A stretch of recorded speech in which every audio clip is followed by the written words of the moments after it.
Rapko nia, teraka tam tery arivo Tsy West Coast fa represent ny arivo Io rapko atoato, anakanako tsangam-bato Hatramizay ka hatramizao, tana raiky am'sato Rapko nia, voataizany rapokasy inginy Safidy niany ambany clombe rebel squad style Olo-poana azy style, teo amplaka ny installe Makasitraka makatena, mbola fotona Rapko nia, tena hitako rala Zay mahatonga na hitoetro maro tio ray masokany Rapko nia, hoentiko izarana fety Masina ohatrany elfe unity Melancholique, ndraindray nefa masika Raha resaka sosialy sy resa politika Tafikaray nenay mamay Firasakina taona aminay Aleo zay mba hivoaka amizay raha kôpelany namanay Nanabe anay ty rapokasy ty Kifeko ty Nanabe anay ty rapokasy ty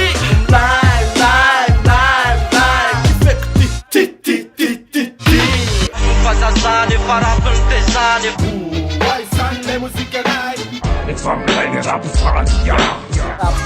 Full fahendrena feno literaty feno Rapko niaty, nitefena mba oponetra Afaka mahomana tontolo vaovao ray tsy mipararetra Rapko nia,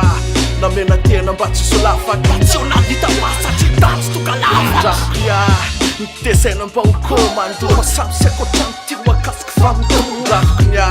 natao andrika na fafaly Tsy ananako ena maso, satria zamena maso Rapko nia, mety hatramin'ny herim-peny Manimba sofina ohatry lanseny Rapko nia,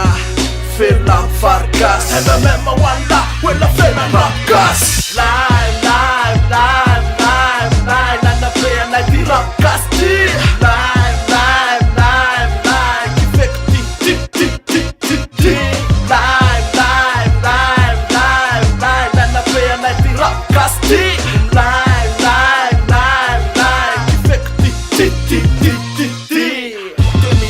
Rapokasy mbola kifeko Betsaka an-tanety angamba tsy ho fotaniseto Anjaratsika miezaka miaro an'le tontolo Mametraka fety fotrany tambo anontolo Tilo, kifeny latilo Siksa hoany kely amta, nandona fo Amle milay, mamoaka tsiarotsiay Samela te akoatry aotra ray Rapko nia, matisina noho ny ganja Rapko maimpo fantsy respect hoasina waba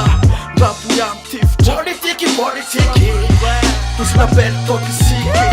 Rapko nia, tifitra tsy mba mirato akazy Nefa kola kaisakaisa hoany kofankarinazy Betsaka ambola lista nefa tsombo anatiny azony Fa siksa hoany laso andrizy miezaka miasura